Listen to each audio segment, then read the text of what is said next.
সাম্প্রতিক সময়ে ভারী বৃষ্টিতে দুবাইয়ে ভয়াবহ বন্যার দৃশ্য সামনে এসেছে, যা নিয়ে সামাজিক মাধ্যমে ব্যাপক আলোচনা চলছে। ভিডিওতে দেখা যায় রাস্তাঘাট পানিতে তলিয়ে গেছে এবং বহু গাড়ি পানির নিচে আটকা পড়ে আছে। ঘটনাটি দুবাই থেকে ২৭ মার্চ রেকর্ড করা হয়েছে, যেখানে টানা এক সপ্তাহে ১০০ মিলিমিটারের বেশি বৃষ্টিপাত রেকর্ড করা হয়েছে, যা দেশটির বার্ষিক গড় বৃষ্টিপাতের চেয়েও অনেক বেশি। এতে শহরের ড্রেনেজ ব্যবস্থা চাপের মুখে পড়ে এবং অনেক এলাকা জলমগ্ন হয়ে যায়। অনেকে এই বন্যার জন্য ক্লাউড সিডিংকে দায়ী করলেও বিশেষজ্ঞরা তা নাকচ করেছেন।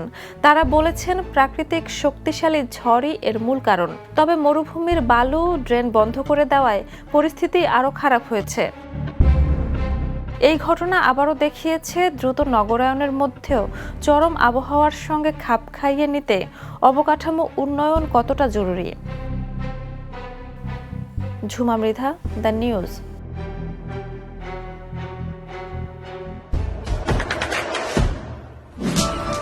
দেশে দেশে সবার সাথে দ্য নিউজ।